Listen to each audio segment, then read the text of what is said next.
Hey, good morning. How's online teaching going, everybody? Musician pals, parents, friends out there?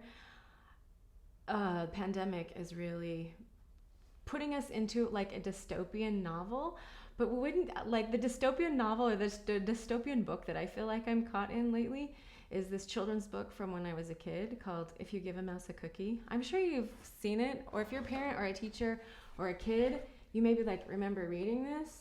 It's about this little mouse that goes up to a boy, asks for a cookie, and then all this chain reaction happens where the boy is giving the mouse a straw and a napkin, and he ends up doing an art project, and then he ends up cleaning the whole house and taking a nap. And at the end, it circles back around to he's just needs a milk and a cookie again, right? So this project of transitioning to online teaching feels to me like this giant give a mouse a cookie project. I woke up and I had this moment. I was like, okay, time to transition the studio. We've got to make it set up for online teaching and get all the microphones and the cameras and everything set up.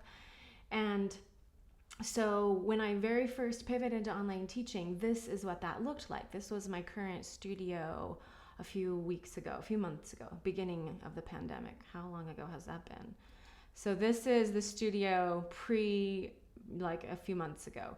I scrambled to set up a table so that I could get my computer up there. I've got the camera, I've got the microphone, I've got the iPad for taking notes.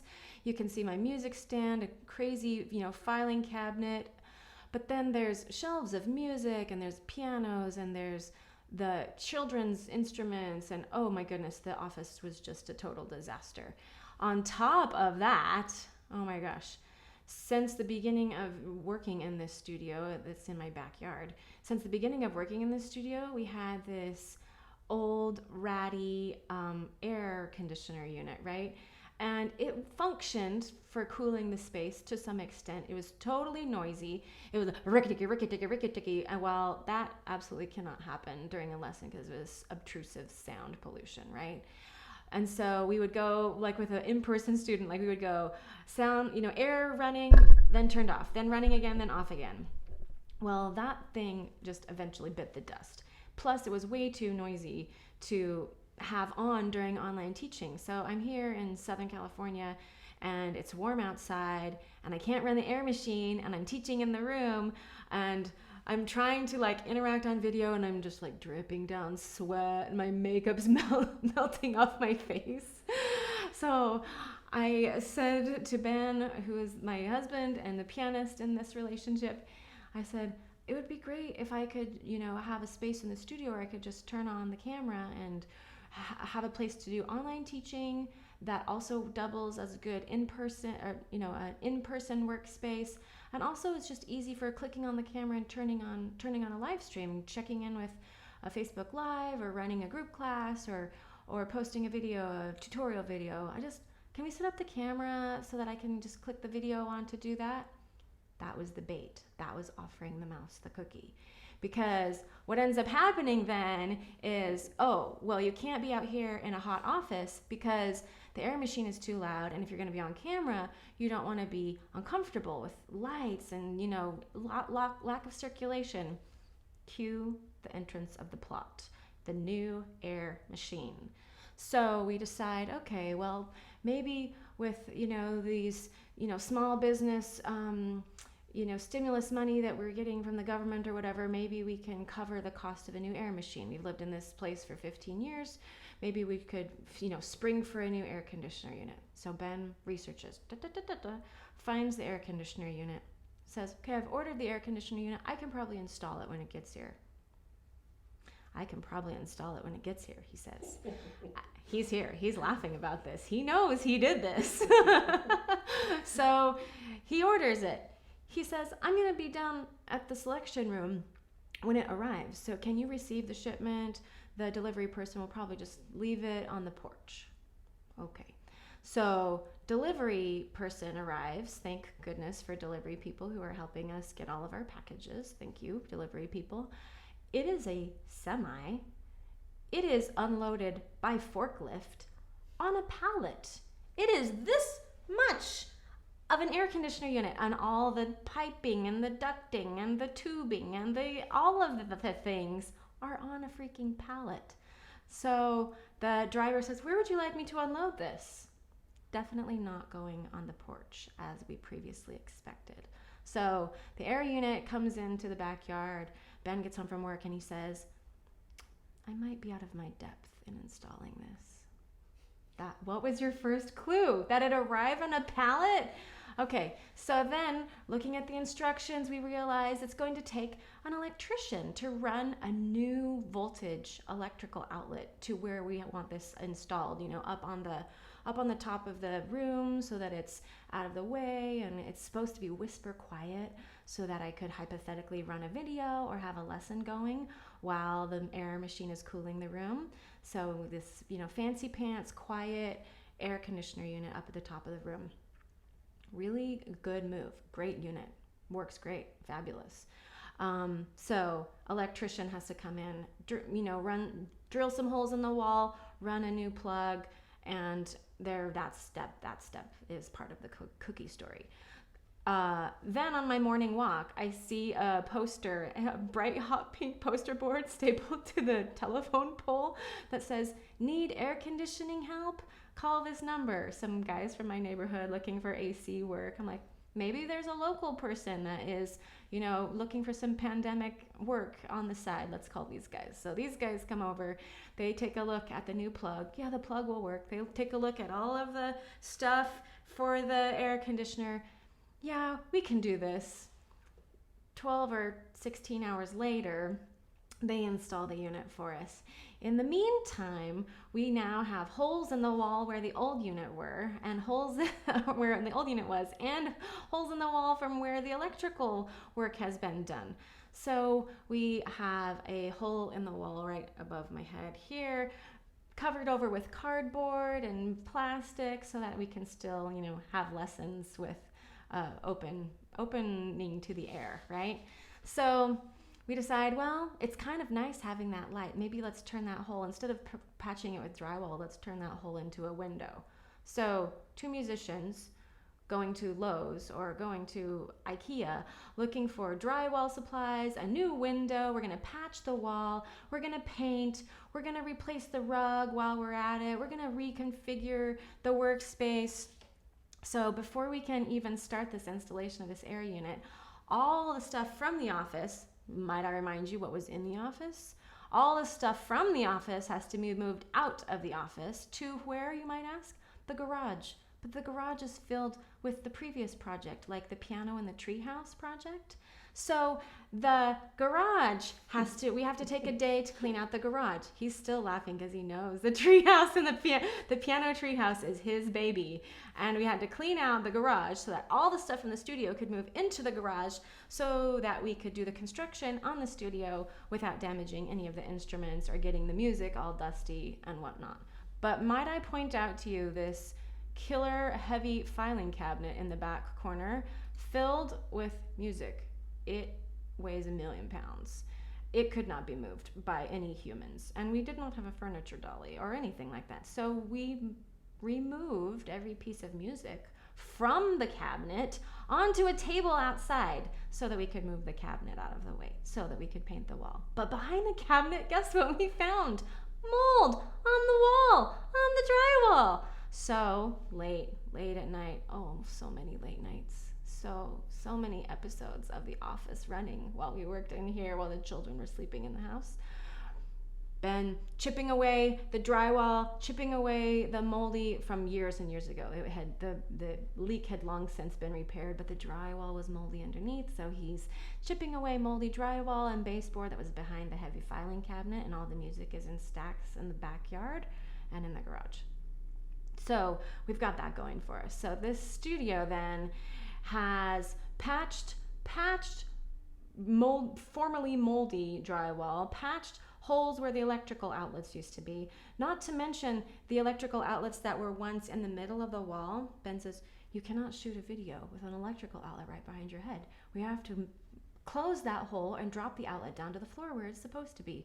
So patch that, remove the outlets, patch that, texture, paint, we had to go back to the store at least twice for more paint because we somehow miscalculated how much paint it was going to take to cover all the walls. So we have the air machine installed. We have the drywall patched. We have the window installed. We have moved the electrical outlets. And then I am, Michael Scott and Jan and Dwight and Jim and rolling the ceiling up on the ladder. So much paint to get the patches and everything to look blended in. Nice fresh coat of paint works great. Not to mention painting the door, taking the door off the hinges, setting up some frames so that the door can be painted a new color, spray painted, then put back on before nighttime so that skunks and possums don't come in and help themselves to the piano. Oh, speaking of the piano, our piano was hired to be in a music video, so it had been moved out temporarily to go appear on a music video shoot, so it was not in the harm's way. This lovely thing was not in harm's way of our construction disaster, nor did any paint or spackle drips fall on its lovely frame. So we had the piano out. While the piano was out, we capitalized, we painted the whole thing. We framed in the window. Ben built a windowsill, put up a new baseboard, did the high gloss polish paint on the trim, the baseboard and the window. Then, forgot to mention the trip to IKEA, waiting in line because people are, only going in a certain number of people apart and maintaining physical distance, choosing out some rugs and some new filing cabinets for all the teaching supplies so they can be organized in a better way. And then finally, after the paint was all dry and the window was all installed, we're ready to roll out the rugs. And of course, we're not carpeting this room with professional carpet and giant roll. We're going to get IKEA rugs that can be pieced together and cut to fit. So we're rolling out our IKEA rugs and cutting them to fit the right dimensions of the room. And then what else? Then the piano comes back. Then we move the gear back in. Then we feng shui the location of the furniture to make sure that the room flows with good energy and so that it can meet those three purposes, right? I need to be able to still interact with online students and teach online classes, as well as have it be a workable workspace in person. And at such time as we may be able to see students again in person, it needs to work for that too, at the same time as being available for online teaching. Plus, I want to just hit record and do a live video sometimes. Is that too much to ask? So now, several weeks later, we have the completed studio. The mouse has come full circle. And so my friend Danny made this adorable image of what he thought my studio looked like. This was in the middle of the construction. I was like, oh, I wish that my studio was that cute and awesome and tidy. Well, that looks great. Okay, here's the before, and drum roll please. Dun, dun, dun, dun. Here is the after. Isn't that so different? Oh, where's my applause button on this live stream thing? Oh, here we go. Here's the applause. Yeah, please. Again. Did you see this? Yes, look at this. Look at this again. Okay, so we have the Steinway now in front of the whiteboard. We have the studio keyboard that's used for compositions and logic projects. We have the teaching station, which is set up with the lovely new microphones and the iPad connected with the cable and the music stand and the chair for the hypothetical parent when we're all able to be in the room with each other. We moved the filing cabinet back, by the way. We moved all the music back into the filing cabinet on top of the rug. It still weighs 1,000,000 pounds and the music is still organized in it. But now we've got also the station for online teaching, and would you believe it, that's where I'm sitting right now. So now my wish of turning on the camera and clicking to a live video and making a tutorial is complete. My life is complete. Now my studio is not a disaster anymore. So if you're working with online students and you're feeling like your teaching space is not working out, just put yourself in that mouse and cookie book. You'll find your way out of it. It's kind of dystopian in that way. So one of the main reasons why I even went through this giant studio remodel in the first place is so I have all of my supplies and my sound equipment and my video and my lovely whiteboard. You can see my chord progression up there, D major. Can you read it? Very good. The whole reason why I underwent this big process in the studio overhaul was to make a great space for online teaching. So I'll be doing online lessons for the foreseeable future. I've got friends kind of from all over the nation tuning in for various lessons, as well as my local students tuning in for their lessons. That's really making a big difference. And I'll be teaching at Greater Austin Suzuki Institute with Danny and my friends in Texas, but remotely from California. So if you're registered for that camp, you'll be seeing me as one of your teachers coming from this nice, shiny office. And the camp that I'm running this summer is Strings Pop Online Music Camp for Teenagers. This is for teens ages 13 to 17. Tuning in with me every day, Monday through Friday for an hour, getting experience and getting some step-by-step lessons for how to create their own pop music arrangements like I've been making and posting, and making short little music videos of themselves playing all the parts, the bass line, the melody line, the inner voices. My in-person students, my local students, we've been doing this a lot recently since we transitioned to online, and these teens have been so motivated and so excited to learn how to record themselves, to learn theory concepts for chord theory or for the way harmonies and melodies and bass lines work together. They're learning how to be discerning about doing several takes of their own video before they get one that they really like. So I've just loved doing this process with my own students, and I'm excited to have these camps that are going to be available to your students and to your friends in July and in August. So registration for those camps is going on right now. If you have a string player teenager in your family or in your vicinity or in your studios, and you're looking for something fun for them to do to stay cool this summer, send them to my camp and I'll teach them how to make music videos. And there's tons of fun teacher resources for you and for your parents that will help them keep going on the project throughout the year and with your help. And would you know, the air machine has been running this whole time. Did you even hear it? Oh my gosh, goal level unlocked. So come hang out with me in the Strings Pop Music Camp in this cool office. Bye.